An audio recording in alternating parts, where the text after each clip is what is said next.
24 വയസ്സ് മാത്രമേ തനിക്ക് പ്രായമുള്ളൂ, മറ്റ് ക്രിമിനൽ പശ്ചാത്തലമില്ല എന്നും ഗ്രീഷ്മ പറയുന്നുണ്ട്. അതിനോട് കൂട്ടിച്ചേർത്ത് ഗ്രീഷ്മ ആവശ്യപ്പെട്ടിരിക്കുന്നത് ശിക്ഷയിൽ പരമാവധി ഇളവ് വേണം എന്നുള്ളതാണ്. അവരെ തൂക്കിക്കൊല്ലാമിരിക്കണം. ദൈവം ഉണ്ടെങ്കിൽ ശിക്ഷ കൃത്യമായി കിട്ടിയിരിക്കും. ഒരു ചെറുപ്പക്കാരനെ അല്ല പ്രതി കൊന്നത്, സ്നേഹത്തെയാണ് കൊന്നത് എന്നുള്ള വാദം പ്രോസിക്യൂഷൻ മുന്നോട്ട് വെച്ചിരിക്കുന്നു. അതായത് പ്രണയം നടിച്ച് അതൊരു വഞ്ചനയിലേക്ക് കൊണ്ടുപോയി ആ ചെറുപ്പക്കാരനെ കൊല്ലാനുള്ള പദ്ധതി തയ്യാറാക്കി അത് നടപ്പാക്കി എന്നുള്ള കാര്യം സൂചിപ്പിച്ചുകൊണ്ടാണ് ഇപ്പോൾ പ്രോസിക്യൂഷൻ ഒരു ചെറുപ്പക്കാരനെ അല്ല കൊന്നിരിക്കുന്നത്, സ്നേഹമെന്ന് പറയുന്ന വികാരത്തെയാണ് പ്രതി കൊലപ്പെടുത്തിയിരിക്കുന്നത്. എൻ്റെ കയ്യിലാണ് അവളെ കിട്ടുകയാണെങ്കിൽ ഞാൻ വേണ്ട ശിക്ഷ അവൾക്ക് കൊടുത്തിരിക്കും.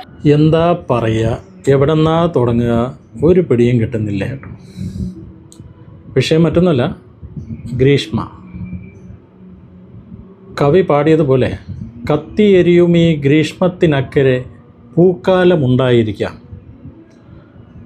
ഈ ഗ്രീഷ്മയ്ക്ക് അപ്പുറം ഒരു പൂക്കാലം ഇനി ഉണ്ടാവുമോ എന്ന് നമുക്കറിയില്ല.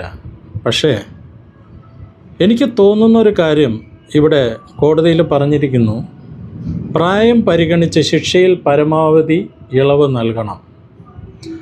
ഇത്രയും നല്ലൊരു കുറ്റകൃത്യം ചെയ്യാൻ ഉള്ള പ്രായവും പക്വതയും ഉണ്ടെങ്കിൽ ശിക്ഷയിൽ അങ്ങനൊരു ഇളവിൻ്റെ ആവശ്യമുണ്ടോ? ഇവിടെ പല വലിയ കുറ്റകൃത്യങ്ങളും ചെയ്തിരിക്കുന്ന പ്രതികൾക്കൊക്കെ പ്രായം ഒരു ഇളവായിട്ട് കൊടുക്കേണ്ടതുണ്ടോ എന്ന് നമ്മൾ ചിന്തിക്കണം. കാര്യം പ്രത്യേകിച്ച് ഈ ഒരു കേസിലെന്നല്ല ഞാൻ പറയുന്നത്, മറ്റെല്ലാ കേസിലും അങ്ങനെ തന്നെ ആയിരിക്കണം.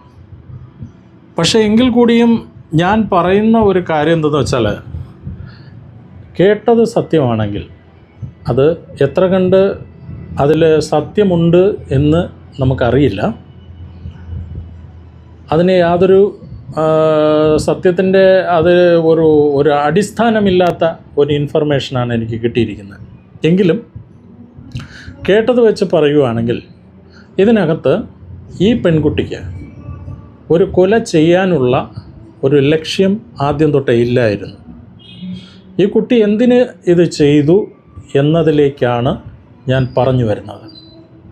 പക്ഷെ അതൊരിക്കലും ഇനി തുടർന്നും ഇത്തരത്തിലുള്ള കുറ്റകൃത്യം ചെയ്യാൻ പലർക്കും ഒരു പ്രേരണയാകണം, അല്ലെങ്കിൽ ഇതുപോലെ ചെയ്തു പോകണം എന്ന് ഞാൻ ഈ പറയുന്നതിന് യാതൊരു അർത്ഥവുമില്ല. ഈ വിഷയത്തിൽ ഈ കുട്ടിക്ക് പറ്റിയിരിക്കുന്ന തെറ്റ്, ഈ കുട്ടിക്ക് പറ്റിയ തെറ്റ്, അത് ഒരു മറുവശം കൂടെ ഉണ്ട് എന്നാണ് ഏതാണ്ട് ഏറെക്കുറെയൊക്കെ എനിക്ക് മനസ്സിലാക്കാൻ കഴിഞ്ഞിട്ടുള്ളത്. കാരണം ഇവരൊരുമിച്ച് പല ഹോട്ടൽ മുറികളിലും പല ദിവസങ്ങളിലും രാത്രിയും പകലും ഇവർ ഒരുമിച്ച് ചിലവഴിച്ചിരിക്കുന്നു. അപ്പോൾ ഞാനൊരു സംശയം ചോദിക്കുകയാണ്, ഷാരോണിൻ്റെ വീട്ടിലും ഗ്രീഷ്മയുടെ വീട്ടിലും അറിഞ്ഞുകൊണ്ടാണോ ഇങ്ങനെ പോയി താമസിച്ചത്? അപ്പോൾ എന്തുകൊണ്ട് ഷാരോൺ വീട്ടിലെത്തിയില്ല എന്നൊരന്വേഷണം, ഷാരോൺ എവിടെ പോയി എന്നൊരന്വേഷണം ഷാരോണിൻ്റെ വീട്ടിൽ നിന്നുണ്ടായില്ല? ഗ്രീഷ്മ എന്തുകൊണ്ട് വീട്ടിലെത്തിയില്ല എന്നൊരന്വേഷണം ഗ്രീഷ്മയുടെ വീട്ടിൽ നിന്നുണ്ടായില്ല എന്ന് നമ്മൾ ആലോചിച്ചു. ഇവിടെ ഒരു കാര്യം എനിക്ക് മനസ്സിലാക്കാൻ കഴിയുന്നത്,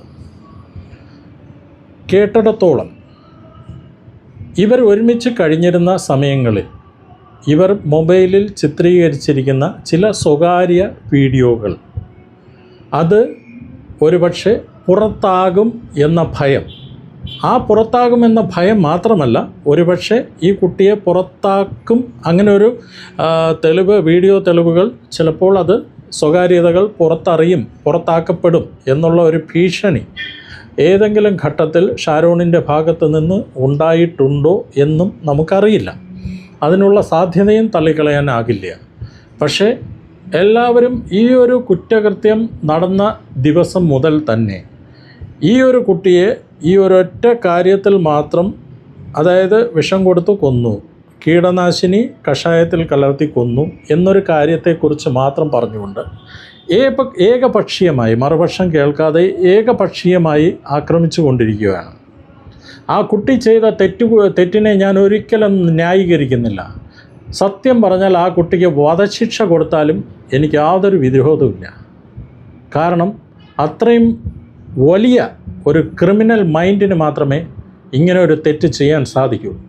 എങ്കിൽ ഞാനിത് മറ്റൊരു കാര്യം കൂടെ അതോടൊപ്പം ഉറപ്പിച്ച് പറയുകയാണ്, ഈ ഒരു തെറ്റ് ഈ കുട്ടി ചെയ്യാൻ ഇടയായി എങ്കിൽ ആ കുട്ടി അങ്ങനെ ഒരു തെറ്റ് ചെയ്യാൻ എങ്ങനെ പ്രേരിപ്പിക്കപ്പെട്ടു എന്ന ഭാഗത്തെക്കുറിച്ച് ആരും ഒന്നും പറയുന്നില്ല.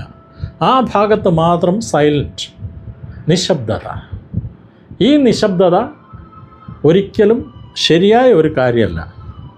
ഞാനത് വളരെ ആത്മാർത്ഥമായിട്ട് ഈ കാര്യത്തെക്കുറിച്ച് മനസ്സിലാക്കിയിട്ട് തന്നെയാണ് ഇത്രയും പറയുന്നത്.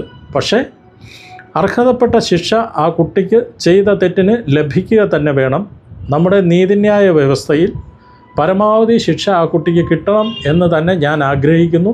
അത് ഷാരോണിൻ്റെ കുടുംബത്തിന് അതൊരാശ്വാസം ആയിരിക്കും എന്നും നമുക്ക് പ്രതീക്ഷിക്കാം.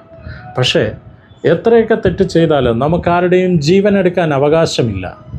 ഒരു പക്ഷേ ഷാരോൺ അങ്ങനെ ഒരു തെറ്റ് ചെയ്തിട്ടുണ്ടെങ്കിൽ ആ കുട്ടിയുടെ ഏതെങ്കിലും രീതിയിലുള്ള ആ കുട്ടിയുടെ സ്വകാര്യതയിലേക്ക് കയറി, ഒരു പെൺകുട്ടിയുടെ സ്വകാര്യതയിലേക്ക് കയറി അവളോട് പ്രണയിച്ച് ജീവിക്കുന്ന, അതായത് പ്രണയം അതിൻ്റെ മൂർധന്യതയിൽ നിൽക്കുന്ന സമയത്ത് എടുത്തിട്ടുള്ള ഏതെങ്കിലും വീഡിയോ ദൃശ്യങ്ങൾ അത് പുറത്ത് പോയാൽ ഉണ്ടാകുന്ന ആ പെൺകുട്ടിക്ക് ഉണ്ടാകുന്ന അപകടം അവൾ മനസ്സിലാക്കിയിട്ടായിരിക്കണം ഒരുപക്ഷെ ഈ ഒരു കൃത്യം അവൾ ചെയ്തിട്ടുണ്ടാവുക എന്നിരിക്കിൽ ആ ഭാഗത്തെ കൂടി കേട്ടുകൊണ്ടായിരിക്കണം ആ കുട്ടിയെ വിമർശിക്കേണ്ടത് എന്നൊരു അഭിപ്രായം മാത്രമാണ് എനിക്ക് പറയാനുള്ളത്. ബാക്കിയെല്ലാം നമ്മുടെ നീതിന്യായ വ്യവസ്ഥ പറയുന്ന വിധിക്കനുസരിച്ച് മുന്നോട്ട് പോകട്ടെ. സത്യം ജയിക്കട്ടെ, ധർമ്മം ജയിക്കട്ടെ. സത്യമേവ ജയതേ.